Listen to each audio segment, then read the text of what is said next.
Hola a todos y bienvenidos a Startupeando. Este es el podcast que te acerca historias reales y consejos prácticos de fundadores e inversores de startups para que aprendas, te inspires y te mantengas actualizado de las últimas noticias del mundo emprendedor. Si sos un entusiasta de los negocios innovadores, creaste una startup o soñás con hacerlo, este podcast es para vos. En este episodio hablamos con Ramiro Durini, un emprendedor con más de 12 años de experiencia que con su startup Survey Kiwi logró más de 2.000 clientes en 45 países, completamente bootstrapeado, y consiguió un éxito del cual nos va a estar contando en la entrevista de hoy. Si querés conocer otro lado de las startups y cómo podés crear tu proyecto sin necesidad de financiamiento externo y aún así venderlo, no te pierdas este episodio. Hola Ramiro, ¿cómo estás? Bienvenido a Startupeando. Muchas gracias, Luisina. Es un placer estar acá. Bueno, como ya dijimos en la introducción, el episodio de hoy, la idea es poder hablar sobre una variante de lo que solemos hablar, que siempre es el venture capital y cómo levantar capital. En este caso, vamos a hablar con un emprendedor que ha bootstrapeado su startup hasta el final y que ha logrado un exit. Y la idea es poder conocer tu experiencia en este contexto. La startup a la cual nos referimos es Survey Kiwi. Y quisiera arrancar este episodio primero preguntándote de qué se trataba o de qué se trata esta startup para que luego nos puedas contar un poco cómo fue todo tu camino y tu experiencia en ella. Clarísimo. Bueno, Survey Kiwi sigue siendo claramente una plataforma de encuestas online, un mercado bastante cargado, vamos a decir, que rompe un poco el molde y siempre buscamos hacer esto desde el lado estético y visual, tratando de aumentar la tasa de respuesta. Es decir, es una plataforma de encuestas online que permite tener una tasa de respuesta mucho más alta gracias a ciertas variables y una de esas era la estética, el diseño y la experiencia de usuario. Bárbaro. ¿Qué es lo que los ha diferenciado, más allá de lo que me decís la experiencia? ¿En qué mercados apuntaron y cómo nació esta idea? Bueno, Survey Kiwi en realidad ahí ya tengo que hacer toda la historia y contar para atrás. Survey Bienvenida Kiwi es un sea. spin-off perfecto. Survey Kiwi es un spin-off de nuestra primera startup que habíamos hecho, que era un software factory, es decir, una agencia que hacíamos desarrollos para empresas. Hicimos más de 80 proyectos, desde startups o pequeños o freelancers que necesitaban algo en particular, pequeñas empresas, medianas, grandes, multinacionales como Disney o también trabajando para el gobierno de la ciudad de Buenos Aires. Hacíamos todo tipo de proyectos, algo que es muy común, obviamente, en Argentina y lo sabemos. Y nosotros siempre creamos esa agencia que se llamaba Double Dutch. Siempre creamos esa agencia tratando de hacer un modelo escalable. Por más contradictorio que suene una agencia y escalabilidad que justamente no van de la mano, lo que nosotros buscábamos hacer era crear productos que luego pudiéramos replicar de alguna manera, adaptándolos a otros clientes, por lo menos crear módulos y fueran bases que podíamos reutilizar. Entonces hacía que, ok, el primer desarrollo era mucho más largo, vamos a decir, que demoraba más, llevaba más trabajo, pero en los siguientes, si teníamos ciertos módulos que se podían replicar, y eso fue lo que fuimos descubriendo, podíamos acortar mucho más los tiempos de desarrollo. Eso por un lado. Y por el otro lado, lo que veíamos era cuando habían productos que veíamos que eran una solución a algún problema de algún cliente, decíamos, ok, esto puede tener además un potencial de negocio, o puede ser lo que llamamos un SaaS comúnmente, ¿no? Es decir, un producto que funcione de manera independiente, analizábamos si tenía sentido y ahí creábamos, llamémoslo, pequeñas unidades de negocio. Eso en la teoría suena bárbaro, como cuando lo cuento puedo decir, qué buena idea, vamos a decir, tampoco es que estaba descubriendo la rueda, pero en la práctica la verdad que no, porque para eso hace falta tener mucha estructura, mucha espalda, es decir, tener suficiente, como digo, estructura para poder bancar múltiples productos a la vez y a la misma vez una agencia, ¿no? Nosotros además siempre este modelo de escalabilidad también lo llevábamos a lo que era el modelo de tercerizar. Como eran muchos desarrollos a medida, habían desarrollos que eran más complejos y llevaban más tiempo y teníamos gente con quien trabajábamos, pero por el otro lado, este modelo de tener los productos, lo que iba haciendo era que cuando creamos más productos, nos iban quedando obsoletos al poco tiempo. Porque está bien, uno lanza y dice, ok, con esto ya estoy cumpliendo ciertos requisitos y está. Pero la competencia hoy es gigantesca y hay competidores por todos lados. Y lo que pasaba era que al final alguien que va a elegir un producto, un software as a service como era el nuestro, le es indiferente si estás en Argentina, si estás en India o en Estados Unidos. Van a elegir la mejor opción que tienen al precio. Y competías con todos los productos que había en el mercado. Y bueno, eso es lo que digo que en la práctica no era fácil de llevar a cabo, pero en un momento dado uno de los productos que creamos fue SurveyKiwi y SurveyKiwi empezó a tener un crecimiento orgánico. Y bueno, ahí éramos 3 socios que estábamos analizando y viendo qué hacer y decidimos ir por el lado a ver, fue un debate, ¿no? ¿Qué hacemos? ¿Seguimos siendo una empresa de una agencia, es decir, un modelo de servicio? ¿O nos convertimos en una empresa puramente de producto? Fue un debate, un análisis que tengo que hacer. No sé cuál hubiera sido la decisión correcta, pero lo que hicimos fue convertirnos en empresa de producto y sí poder lograr mucho más esa escalabilidad. Entonces, lo que fuimos haciendo fue de a poco, esas son las partes diferentes como el título, vamos a decir, del podcast, de esta charla, de cómo lo fuimos haciendo sin inversión, pero había una inversión propia, llamémoslo. Entonces, lo que era la agencia iba alimentando de a poco, iba alimentando, digamos, la nueva compañía para que pudiéramos un momento dado, sí, ya desligarnos y poder enfocarnos puramente en SurveyKiwi. SurveyKiwi, bueno, fuimos creciendo de a poco y llegamos a dar más de 2.000 clientes en más de 45 países y eso fue muchísimo gracias a partners. Nos apalancamos muchísimo en partners que nos ayudaban a revender la solución, porque siempre lo vuelvo a repetir, sabiendo que éramos bootstrapeados, para nosotros los costos tenían que ser muy pensados realmente, cada costo tenía que ser muy analizado y por eso tercerizábamos mucho y por eso además teníamos estructura muy, muy pequeña y además es pequeña y escalable. Entonces nos apalancamos en partners, trabajamos bajo modelos de revenue sharing que nos permitían ellos salir a vender nuestro producto y nosotros tener como vamos a decir, esa parte del ingreso que al final lo terminamos destinando a revenue sharing, que era como en lugar de pagar, vamos a decir, salarios o sueldos de personas que estén vendiendo nuestra solución, era asociarnos con algunas empresas que tuviera sentido, que estratégicamente estuvieran alineadas con lo que hacíamos y que ellos vendieran nuestra solución y al final era compartir ganancias. Súper interesante el modelo. ¿Y fue una decisión consciente bootstrapear o pasó algo en el camino que lo llevó a esa decisión? Y se dieron cuenta que Es directamente una, estaban bootstrapeando. ¿Pasó o realmente tomaron la hmm, decisión de hacerlo?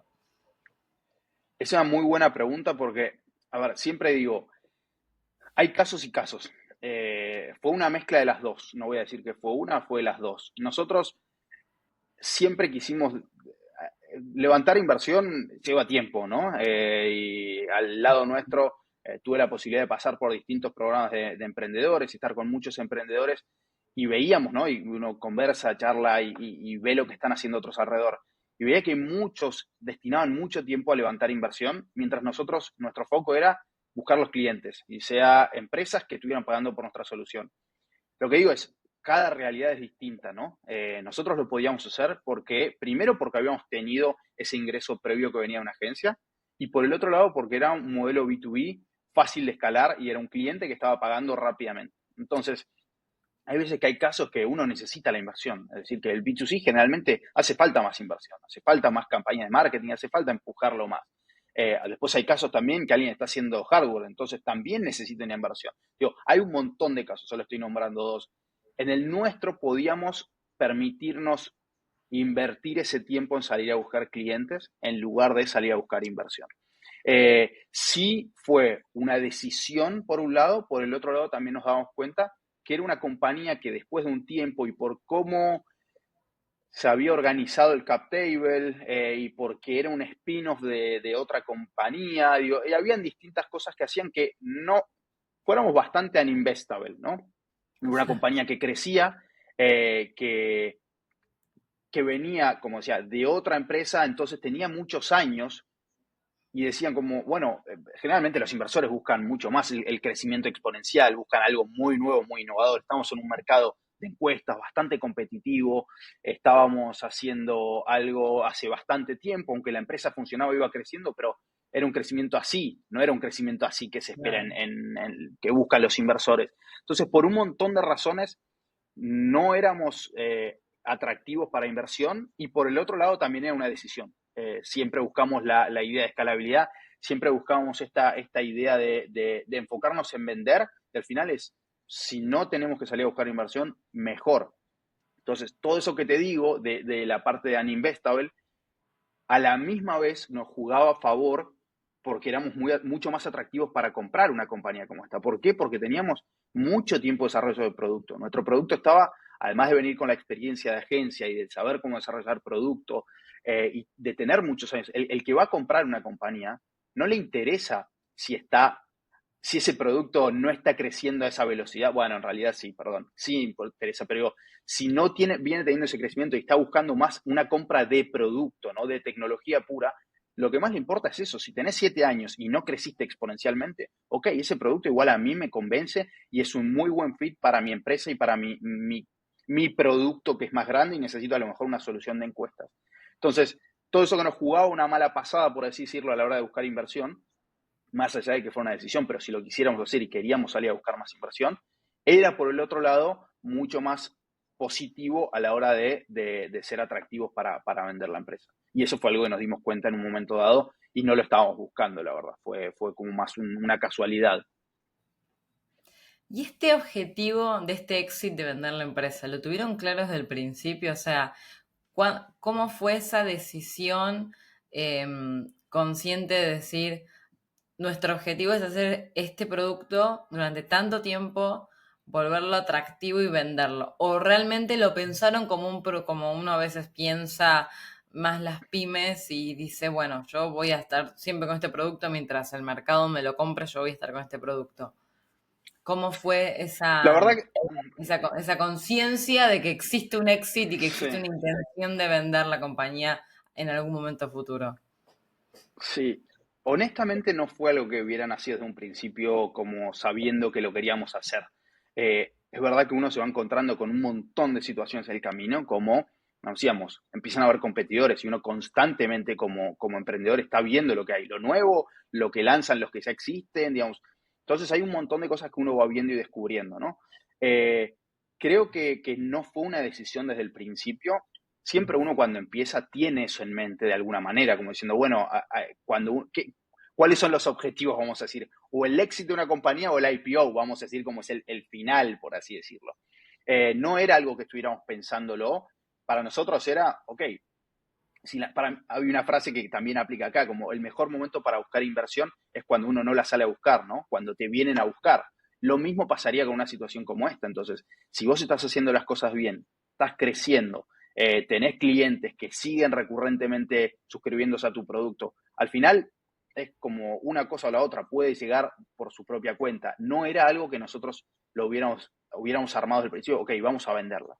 Ahora sí, después de haber pasado por esto, sí entiendo que a la hora de empezar algo nuevo corregiríamos un montón de cosas, ¿no? Uno va aprendiendo y dice, ok, si lo vamos, más allá de que uno capaz no nace diciendo la vamos a buscar vender, pero por lo menos hay un montón de cosas que uno puede ir haciendo, ajustando, por si aparece esa oportunidad. Porque en los últimos meses tuvimos bastante trabajo de, ok, vamos a corregir un montón de cosas que no lo hicimos desde el principio. Eh, pero no te quiero decir que fue algo que dijimos, esto es lo que vamos a hacer, y así fue. De hecho, para contarte el cómo fue, como ese momento, ajá, de que nos dimos cuenta de que lo podíamos vender, fue que nos contactaron. Hay algo que no sabía hasta ese momento, pero como hay en todo, hay brokers de startups, ¿no? Que buscan startups, ya tienen como listados de compradores. Y la verdad que no estaba muy al tanto. Y nos contactaron preguntándonos si estábamos interesados, porque tenían algunos, como vamos a decir, un tipo de empresas que les servía mucho. Claramente, como decía, nosotros hacíamos encuestas, ¿no? Entonces, hay un montón de empresas que buscan soluciones de encuestas, de formularios que les sirve para su producto, que no están alineados a su core, pero que sí les sirve porque realmente aplican muy bien para sus clientes. Y bueno, tenían un listado de distintas empresas que les interesaban plataformas de encuestas, nos contactaron, Y ahí fue cuando nos dimos cuenta, esta posibilidad existe. Bueno, y ahí empezó todo el movimiento y empezamos las negociaciones, etcétera.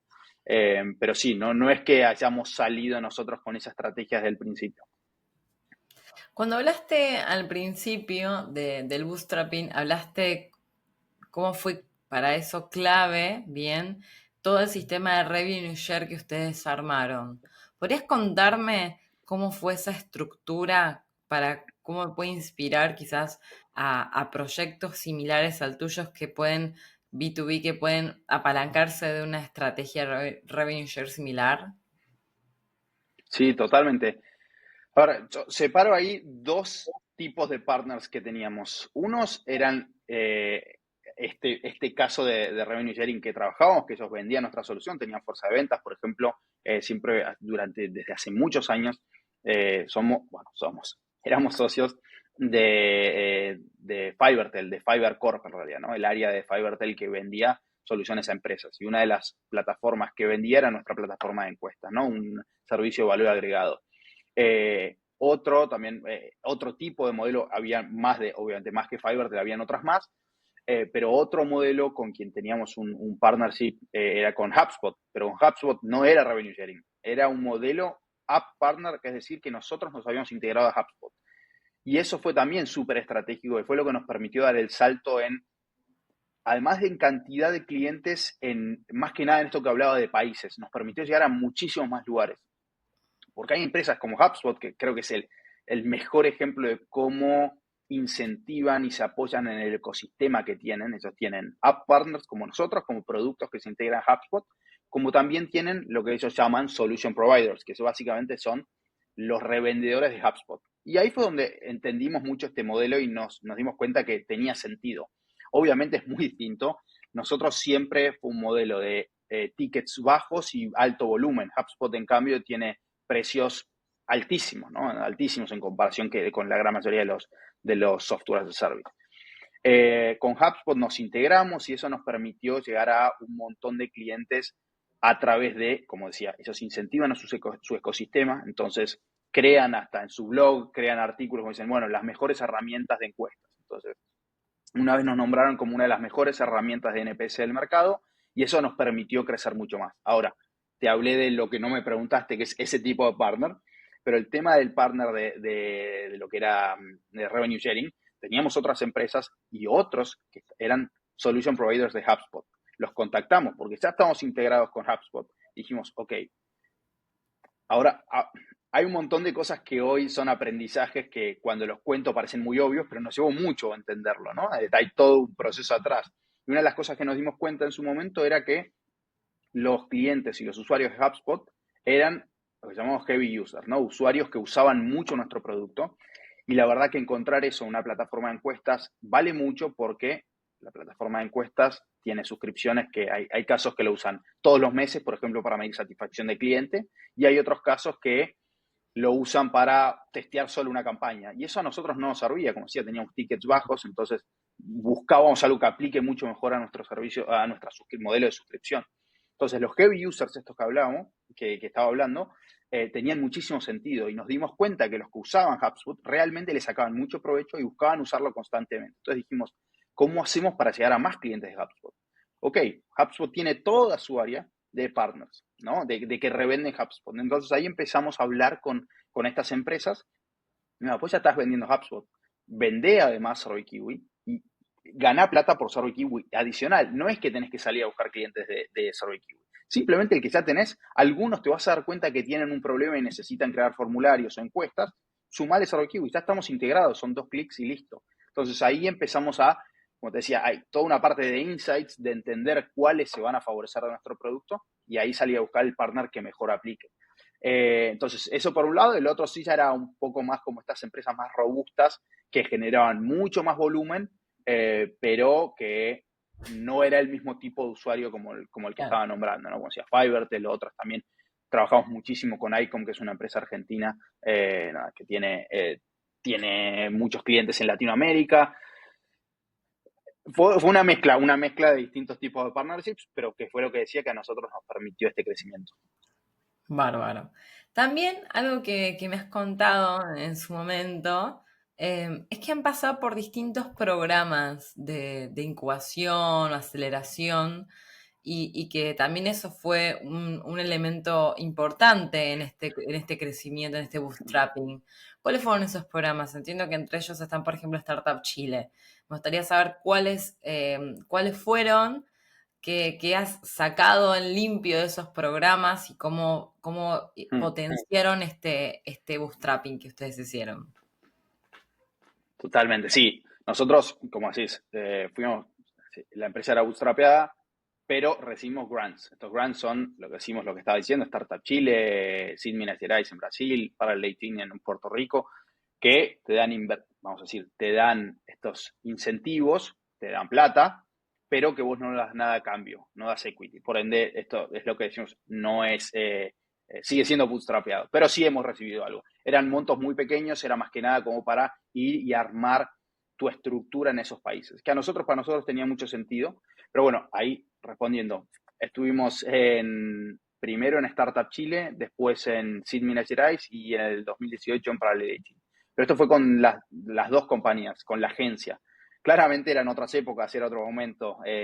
Startup Chile elegía, creo que eran 100 startups por llamada y hacían 2 por año en ese momento. Y no había tanta cantidad de startups. Entonces, casos como el nuestro, creo que hoy no pasarían el filtro. Pero bueno, en ese momento quedamos y fue una experiencia increíble, no solo, vamos a decir, como en lo profesional para la empresa, sino también para mí personal, que me fui a vivir a Chile y estuve compartiendo tiempo con y viviendo con emprendedores de todo el mundo, emprendedores de Rusia, de India, de toda América, de Estados Unidos.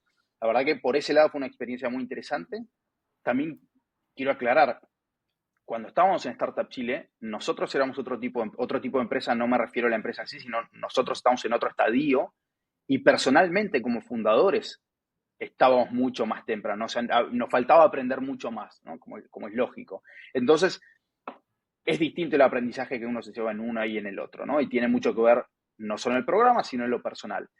Lo que nos pasó también es que creo que algo que cambia en los programas es cuando hay programas como en ese momento Startup Chile que agarran compañías y startups de todos los estadios, es muy difícil enfocarte y ver cómo le das el mismo valor a todas, porque desde que hay alguna de hardware, hay otras que en su momento, una que vendía alimentos, me acuerdo, me quedó grabado, no tenía mucha lógica o sea, si estás haciendo un programa para algo de software y de tecnología, hay un montón de las cosas que vos vas a enseñar y compartir que no aplican para empresas de alimentos o que no estén relacionadas. Entonces, ese tipo de cosas hace que cuando no está muy bien encasillado, lo que le termina dando no se le puede sacar el mismo provecho.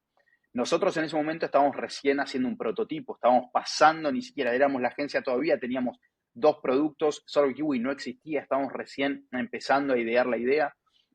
Entonces, en ese momento para nosotros fue mucho más provechoso en lo que aprendimos como emprendedores, más que lo que la compañía pudo crecer. A diferencia de eso, después ya sí pongo como el caso más contrario, pasamos por Seed Minas Gerais, que era un programa que trataron de copiar lo que hacía Startup Chile, era de un estado de Brasil, que estaba muy bueno, pero fue al poco tiempo también de Startup Chile. Y lo mismo, al no tener un producto, no le pudimos sacar tanto provecho de esa manera. Creo que el otro lado es para el Leitín. Para el Leitín es en Puerto Rico, es un programa que lo que sí planteaba para el Leitín desde un principio era que buscaban empresas que ya tuvieran un producto que estuviera listo para vender. Y creo que ahí estaba la diferencia más grande de todas. ¿Por qué? Porque el foco principal, y tenía un programa que para mí es súper interesante, era, ellos ya tenían armado, ya tenían mapeado varias empresas que estaban interesadas en productos nuevos y en testear nuevas soluciones. Entonces, te diría que cada 1 o 2 semanas había una especie de estos demo days, que no eran demo days porque era llevar a algunas startups que creían que tenían buen fit con esas empresas e ir a venderles y a presentarles la solución. La verdad que nos permitió llegar a un montón de clientes, pero bueno, se tenían que dar ciertos requisitos, tenías que tener un producto listo, tenías que tener fit con esas empresas, se daba que las encuestas aplicaban en un montón de industrias, entonces nos llevaban casi siempre.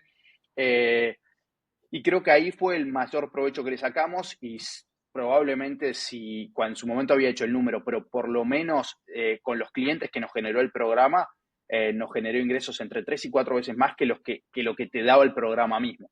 Entonces, solo de haber ido, habíamos sacado muchísimo más valor.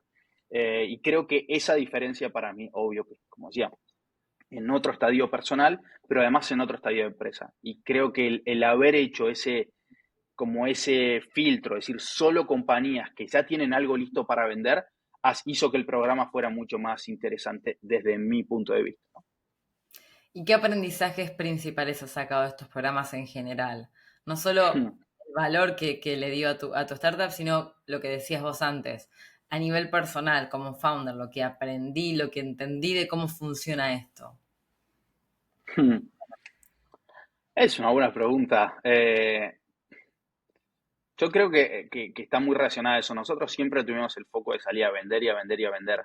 Y me parece que la parte más importante para startups en este estadio, ya si fuera nuestro caso o de otros, es que te ayuden a salir a vender y a testear y a validar que tu producto sirve. Más allá de la validación que uno tiene, pero empezar a validarlo como a un paso más, ¿no? Una escala más. Esto de llevar a empresas y decir, ok, te traigo una solución, ¿esto lo podés implementar? ¿Tiene sentido para la empresa? Para mí, esa relación entre startup y si hay un programa entre medio que tiene ya como la... Realmente es difícil llegar como una startup y decir, traigo una muy buena solución para que la pruebes. En muchos casos están totalmente rotas, hemos fallado muchísimo. Entonces, uno falla como producto cuando empieza y es lógico, pero cuando ya hay como llamémoslo un Startup Chile, un Paraletin, o quien sea el programa, o un nombre atrás, un logo que dice, yo valido que acá hay algo, que están haciendo por lo menos las cosas bien, y te pueden hacer ese cuidado frente a una empresa y que le dé tranquilidad a esa empresa, me parece que vale muchísimo, muchísimo. Y como decía, alineándolo con todo lo que veníamos conversando, cuando vos estás bootstrapeando y cuando vos estás no buscando inversión, cada cliente vale un montón. Entonces, que te ayuden a crecer. Y eso es lo que yo siempre separo, es la plata real de una compañía. La plata que entra por ventas es plata real, ¿no? Es decir, que es algo que está ingresando porque le está solucionando un problema, porque alguien le está viendo valor.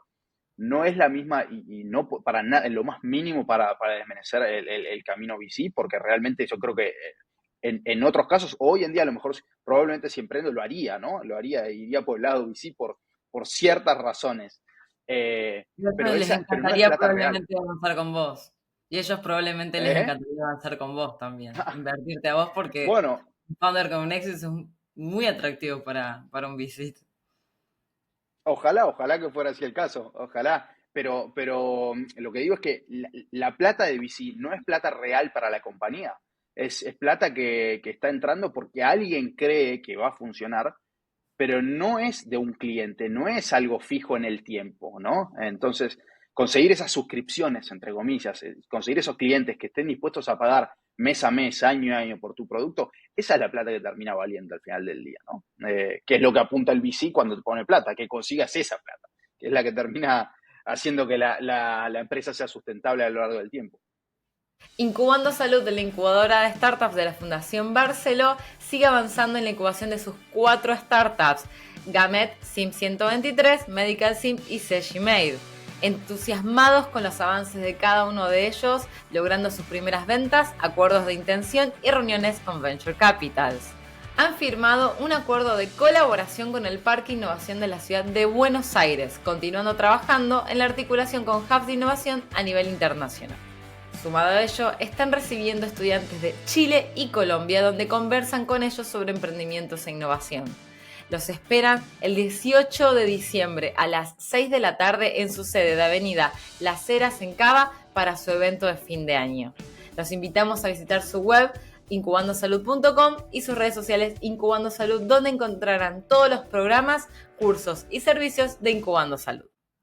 Y vamos a ir avanzando al camino al éxito. ¿Cómo fue esos primeros momentos de ese proceso de adquisición? Vos habías hablado de este broker de startups. ¿Cómo se contactan con ustedes? ¿Quién los adquirió? ¿Cómo fue ese proceso, no solo emocionalmente para ustedes, sino en términos de pasos, cómo llevaron adelante ese éxito. Sí, lo emocional no es nada menor, honestamente, no es nada menor. Y más cuando uno viene haciendo algo tanto tiempo, eh, no es que, viste, la famosa frase que el emprendedor no se tiene que enamorar de su idea, más allá de la idea, no era por eso, pero hay algo en lo que uno le invirtió mucho, ¿no? Uno le pone todo, garra, corazón. Eh, pero en ese momento, bueno, como te decía, nos contactan, empezamos a hablar, a entender que, ok, existe una opción además de algo que nosotros decíamos, ¿cuánto puede, si lo pensabas en la cabeza, cuánto puede llegar a valer esto? Y la verdad es que te llevas una sorpresa, ¿viste? Cuando hay otros que le ven más valor. Se lo vendimos a un grupo australiano, eso significa un montón de cosas, y una de las cosas que significa es el horario. El horario, conversaciones y no conversaciones, obviamente que uno lo hace siempre con la mejor de las intenciones y con las conversaciones siempre uno trata de tirar, ambos lados tratan de tirar para un mismo lugar, pero muchas veces no pasa, y más cuando uno está negociando esto. Entonces, tener conversaciones, negociaciones a las 2 3 de la mañana suman un estrés adicional. Y lo que digo acá, bueno, porque hay video, no tenía el pelo tan blanco, como le digo, antes estaba menos blanco. Eh, pero nos contactaron, empezamos a hablar con ellos. A la misma vez estábamos hablando con otras, ¿no? Se nos habían caído otros dos porque empiezan a, nos, uno empieza a aprender un montón de cosas. Bueno, obviamente mi primer exit, y entonces hay cosas que uno nunca había escuchado, no, pues no estás al tanto de eso. Y una de las cosas que nos dimos cuenta que tiene mucho sentido, que las ofertas que te hacen nunca son, ok, no estás vendiendo un vaso, no estás vendiendo algo físico, te lo doy, me lo llevo, ya sé cómo funciona. Estás vendiendo algo que tiene un montón de conocimiento atrás, entonces se resguardan de lo que, de tu conocimiento y que vos no desaparezcas de un día al otro. Entonces, las compras suelen ser lo que aprendimos, ¿no? Como una parte al principio, sí, en cash, otra parte como al mediano plazo, de lo que sea en nuestro caso, de las ventas que iban generando la compañía, otra parte en acciones. Entonces, eso es para tenerte lo más, la mayor cantidad de tiempo posible, ¿no? Y que es lógico, lo entendimos y nos dimos cuenta de que casi todas las tres, por lo menos, no fueron ofertas, solo una fue oferta final, pero las otras también venían con la misma estructura. Entonces ahí empezamos a aprender un montón de cosas. También una vez se cayó porque querían que estuviéramos trabajando durante 2 años en la compañía más y casi como si, nada, casi como ad honorem era el chiste. Así que te encontrás con otras cosas también que no tienen mucho sentido. Pero bueno, nosotros avanzamos, fuimos avanzando. La verdad que teníamos este modelo de lo que eran ventas por, digamos, la plataforma, quien se suscribía online, otra parte de partners. También el hecho de que fueran australianos cambiaba porque estamos acostumbrados a distinta, la cultura es distinta, ¿no? En Latinoamérica, y muchos de nuestros clientes eran de Latinoamérica, y la verdad que es común que, ok, en los casos de no suscripción, uno a veces, con tal de conseguir un cliente, cambia un poco las reglas básicas. Ok, solo te puedes suscribir a mi producto online. No, también tengo otras alternativas, ¿no? Entonces, esas otras alternativas para nosotros eran lógicas, para a veces nuevos dueños que tienen otras culturas no eran lógicas. Entonces, ahí hubo un montón de cosas a corregir, ¿no? En conjunto, pero que fue un proceso que duró un tiempo. La empresa la vendimos, terminamos de cerrar todo en enero del 2023 y yo estuve trabajando, nosotros con mi socio también estuvimos trabajando 6 meses más haciendo el handover de la compañía, pasando todo este conocimiento, se puede decir, de lo que teníamos, ¿no? De conversaciones con quienes eran clientes, con los partners, de ir, nada, ir compartiendo todo lo que había internamente. Eso es lo que te digo que hoy haría las cosas distintas. Desde un principio trataría de armar algunos procesos, porque aparecía un mail y decía, esto no está en ningún lado, tenemos que empezar a corregir. Muchas cosas atadas con alambre, ¿no? Como muchos emprendedores que uno cree que se vendió la compañía, seguro estaba todo impecable. No, no estaba todo impecable. Lo más importante estaba muy bien, pero no estaba todo impecable. Eh, bueno, y el proceso fue avanzando, vendimos la compañía y en términos de lo emocional también, para serte honesto, digamos, el momento de cerrar todo fue a las 2 de la mañana de un jueves, bueno, ya era el viernes, me fui a dormir porque no daba más, no daba más, y el viernes a la mañana me levanto y cuando empiezo a caer después de un rato y leo un par de mensajes relacionados a eso, me puse a llorar, fueron lágrimas, ¿no? Pero lágrimas de una mezcla, no sé si fue de Todo. haber todo el estrés, de la mezcla de todos los años, de la mezcla de todas las cosas que pasamos. Se me pasaron un montón de cosas realmente, del esfuerzo que hicimos, ¿no? Hicimos mucho esfuerzo, pasaron cosas buenas, cosas malas en el camino. Eh, entonces sí, no digo que lo emocional fue solo eso, pero creo que ese fue el desenlace. Después fueron apareciendo algunos problemas a lo largo del tiempo y también generaron nuevos estreses de, che, esto hay que corregirlo de alguna manera y uno teniendo que volver a meterse. Eh, no sé si ahí te pude responder la parte emocional, obviamente que esto venía de mucho más atrás y creo que también en ese momento, hablando de lo emocional, creo que en lo personal era un momento que yo pensé, por lo menos, digo, yo como esta fue mío personal, porque con mi socio cada uno estaría pensando lo suyo, ¿no? Pero yo pensé que era un buen momento para hacerlo, en un momento personal. Justo vendimos, el último día del handover me entero que estaba esperando un hijo, además, prácticamente, no sé si fue el último, fue esa semana. Entonces fue como, ok, las cosas tienen un poquito de, ¿viste? Cuando se van atando, como el discurso de Steve Jobs que decía, connect the dots, vas para atrás y te vas dando cuenta de las cosas, pero la puedo ver hoy. No, en ese momento no lo podía ver, ahora lo puedo ver. Sí, fue particular, te podría decir. ¿Y cómo es la vida después del exit? A ver, lo primero que voy a decir es, para que no parezca un exit, wow, lejos de estar salvado, solo para que se entienda, ¿no? Eso es importante aclarar. Eh, ¿Cómo es? Primero, como te decía, se unió en esta parte personal de que estaba esperando un hijo. Y yo vivo en Europa y fue en agosto, julio más o menos, que acá son las vacaciones. Entonces, fue bastante estresante. Dije, ok, me voy a relajar por un tiempito y vamos a ver qué sale después. Entonces, eso fue lo primero. Y dije, también tengo ganas de ver qué se viene. No sé qué se viene, no sé cómo es ser padre. Eso fue todo más, otra nueva experiencia. Eh, pero a partir de ahí yo dije, ok, voy a relajarme un tiempito, claramente me gusta moverme, creo que nos pasa a casi todos los emprendedores, y lo que me pasó es que un tiempo antes ya había salido, no voy a decir inteligencia artificial, ChatGPT, vamos a decir, eh, y dije, uff, acá es una barbaridad lo que está pasando y quiero empezar a probar estos productos, quiero entender cómo funciona, porque veía casos de gente que lo estaba usando, o amigos, viste, uno escucha alrededor como, lo estoy usando para esto, y decía, pero eso no es un caso como algo de algo que pueda entender bien el valor. Y ahí, por un lado, yo siempre fui una persona muy de producto, ¿no? Creo que también lo mismo, creo que los founders de software somos personas de producto, ¿no? Esta lógica de entender un problema, crear una solución y generarlo en algo palpable, que es un producto. Y yo siempre buscaba cosas, investigaba y muy fanático de herramientas.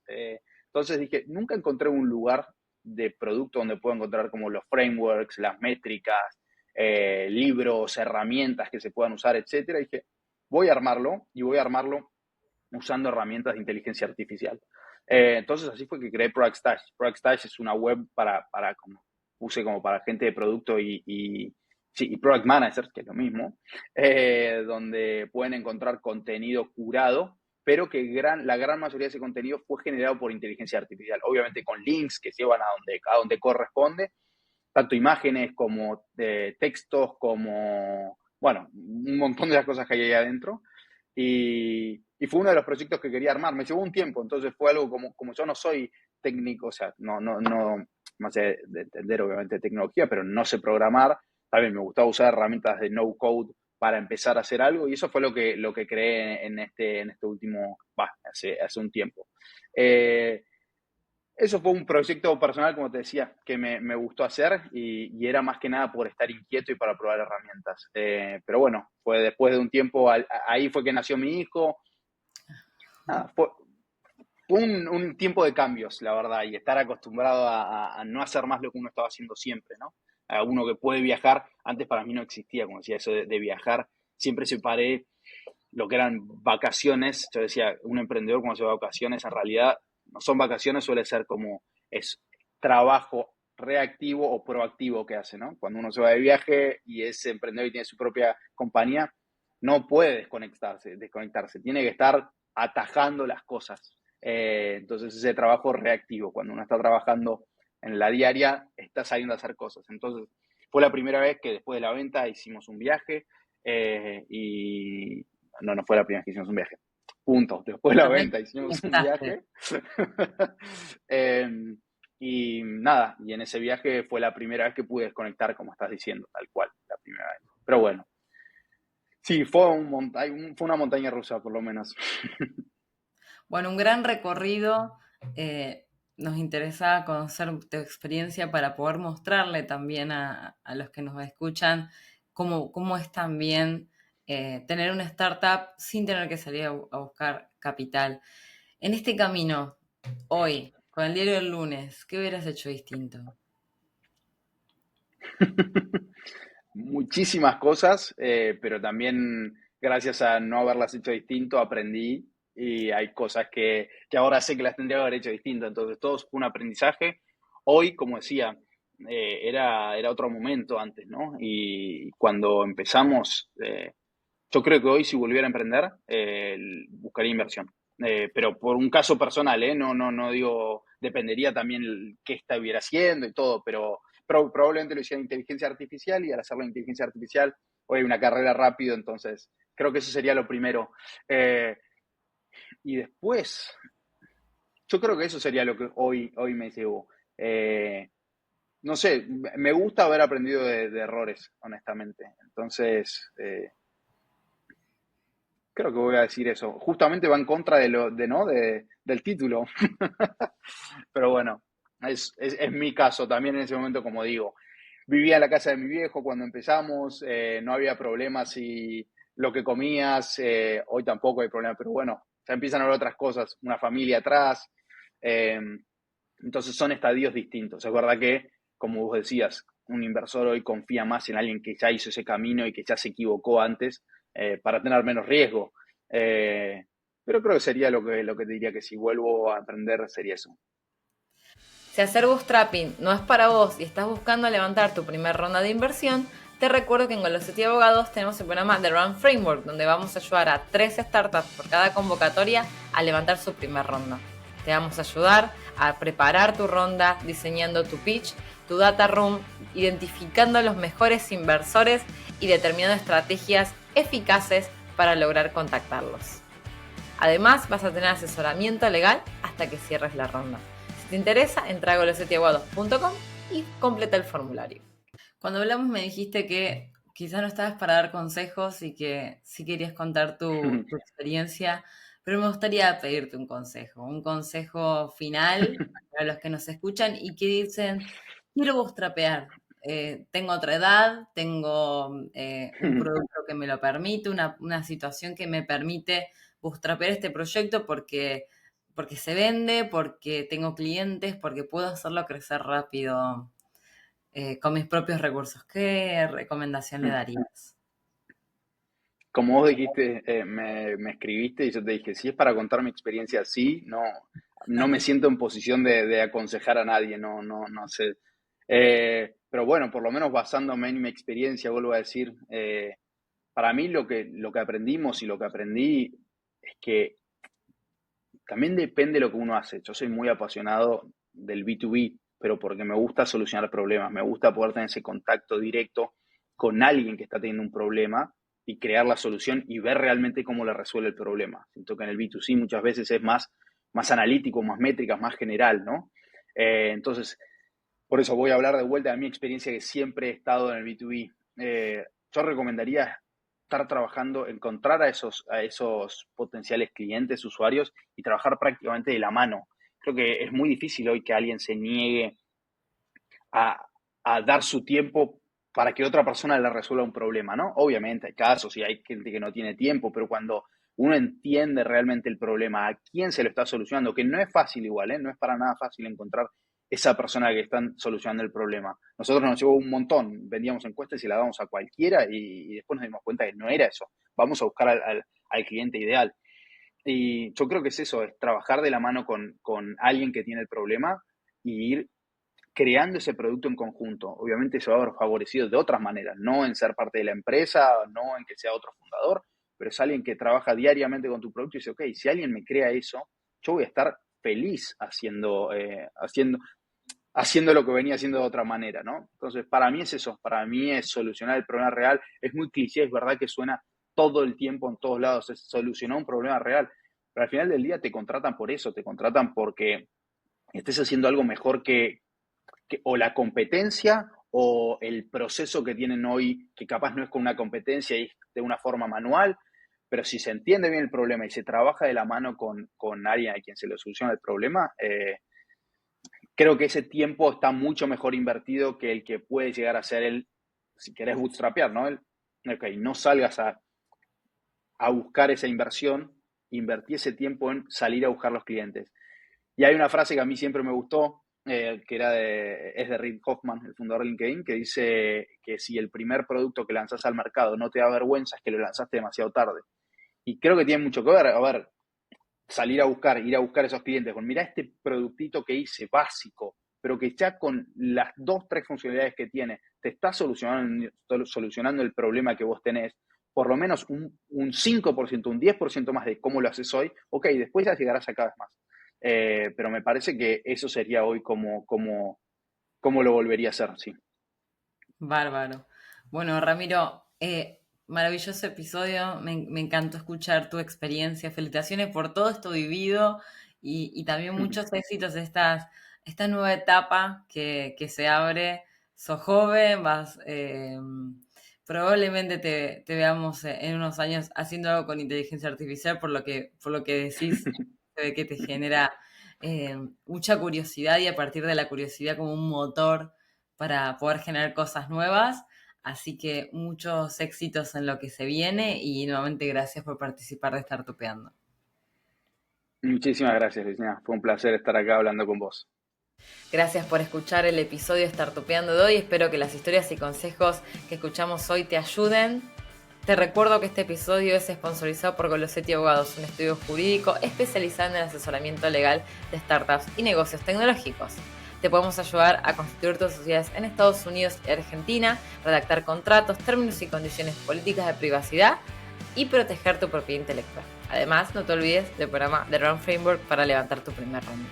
Si te gustó este episodio, te invitamos a darles me gusta y seguirnos en Spotify y en YouTube. Y si conoces a alguien que le pueden ayudar estos consejos, te invitamos a compartirlo. Gracias por ser parte de la comunidad Startupeando y nos vemos en el próximo episodio.